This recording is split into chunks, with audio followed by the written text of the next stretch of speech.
My name is Scott Owen. Actually, Gene Scott Owen is my full name. I was born in Roswell, New Mexico, which many people say explains a lot about me, during World War II. I'm not a boomer. I'm a part of the silent generation. I was born in 43. My parents were from Alabama. Kindergarten in Anniston, Alabama. First grade in Sacramento, California. My father was getting a master's at Sacramento State. Second grade in Richmond, California, next to Berkeley, because my father went to, after got his master's, he was in the EDD program at Berkeley. He had to drop out because he ran out of money.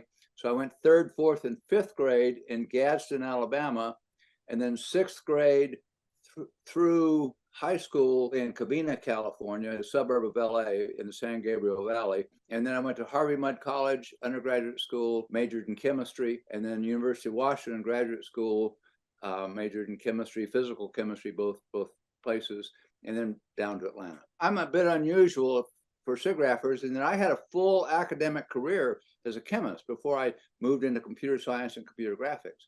Now, I always used computer science. I started programming regularly in 1966. I taught myself Fortran and wrote programs for data analysis and data plotting. Back then, of course, punch cards, and put out a mag tape for a CalComp plotter. So nothing at all interactive about it. You had maybe 2 runs a day you could get in. I started teaching at Atlanta University, which is now Clark Atlanta University, in the chemistry department. Became ultimately a full professor there. Always continued to use computers. I used the old Tektronix, direct view storage tubes. I got an Apple II in 1977, and all of a sudden, I could program this thing, this machine that was affordable to other faculty, even to students, and write programs for it, educational programs and interactive graphics. And I became chair for a while of the Computers in Chemical Education of the American Chemical Society, Committee of the American Chemical Society. I even ran a workshop on 3D graphics for faculty. I joined SIGGRAPH in 1980 and joined ACM in 1980. But I got more and more interested in the computers. And in 1984, Georgia State started a computer science program in their math department.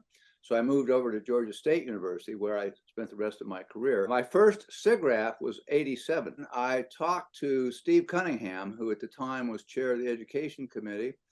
And I talked to him again in SIGGRAPH 88, which is Atlanta, and SIGGRAPH 89 in Boston. I actually became a member of the Education Committee. And then in 90, Steve went off to do publications for SIGGRAPH, and he nominated me, and the EC approved me as the second chair of the Education Committee. And then in 92, it became an executive committee position. So I was elected as director for education, and then reelected in 94. And this leads right into 97, okay, it's SIGGRAPH 97. They had at the time a Conference Planning Committee, or CPC. And the CPC in 95 was looking at changing the management model for the SIGGRAPH conference. Previously, it had always been 2 chairs and 1 a program manager who was a contractor. And so they would work together and put the conference. Well, that worked moderately well. The problem is you had this group over here, this group over here, maybe another group over here. They didn't really talk to each other that much. So it was not a lot of multi-year continuity. I mean, the EC had mandated you had to have certain programs, but other policies and things like that, there was just not much cooperation, and there was sometimes friction between the groups. And so the CPC said, we want to change the model. What we want to do is have 1 volunteer chair and 1 super contractor, we'll call him a chief staff executive, who's supposed to be in charge of all the other contractors. We know this is a radical change.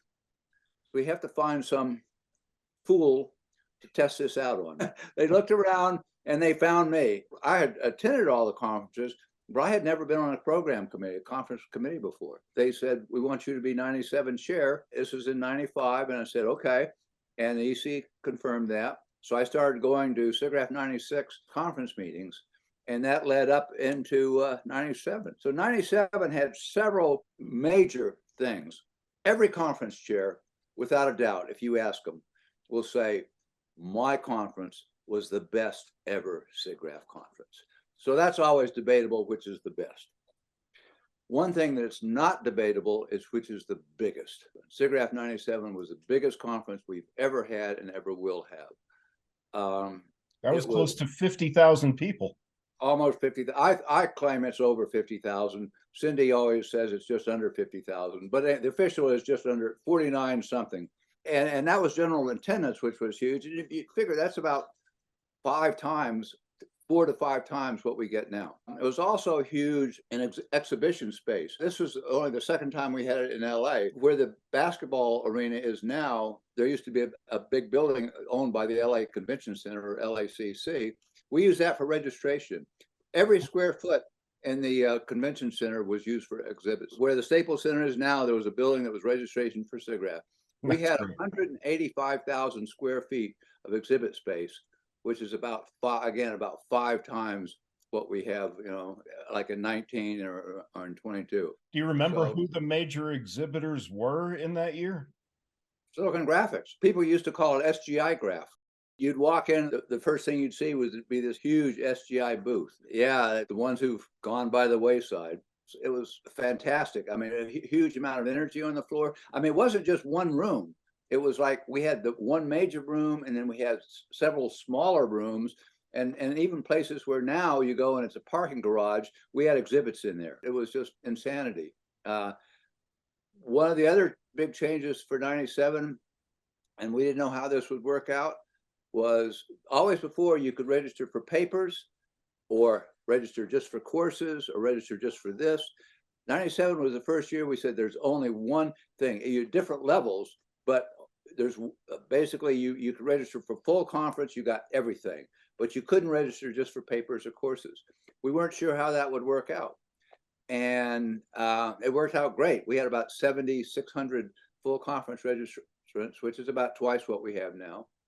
And actually, let me make another comment about the conference management model. That new model works so well. We're still using it today. Was Smith Buckland involved in the conference in 97? Oh, yes, absolutely. Oh, Cindy predates me by years. She was the conference manager at that time, and she ran the conference management office. Smith Buckland was our publicity, the conference management, and other things. That was the first year. 97 was the first year that Freeman was involved. What was called ABW, but was still a Freeman company. They're still doing the audio visual for the SIGGRAPH now.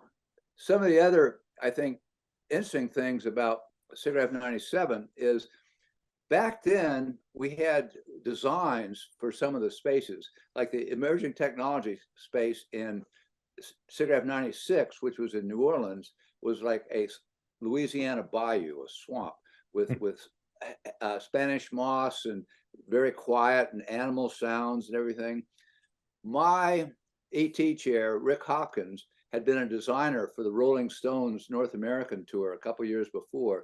And so his vision was more Blade Runner. It was like very loud, very LA, very into your face for emerging technology. The other thing I really remember about SIGGRAPH 97, it was a happy conference. We had enough money, enough resources. We had the biggest revenue we've ever had.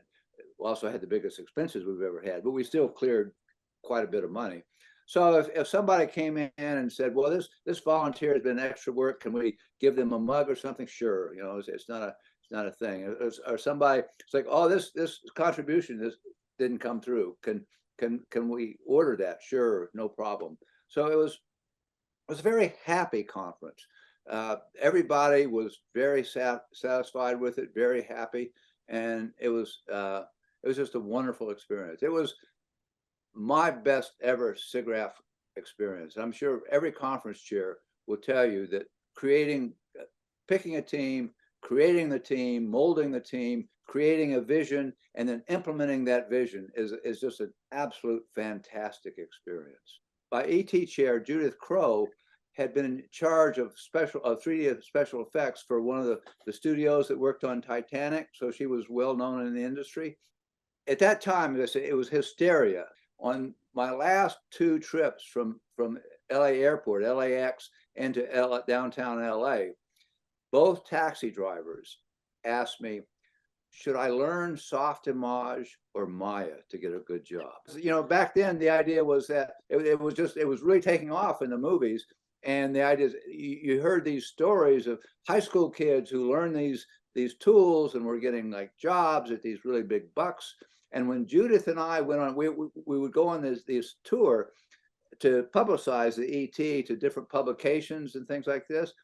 And instead of asking her about the ET, the people would ask her just that kind of question. I remember her telling me, she said, people are going crazy now, but it will not last. This is going to crash because Hollywood can only make a certain number of movies every year. Back then, Pixar was releasing their shorts. You know, they did this for several years in a row. They would write a SIGGRAPH paper on something or do something for a movie, and then they would make a cute little short video, and they were always the sort of the favorites to do that. This is before all the animation went over to the Philippines and everything like this, and out of the country.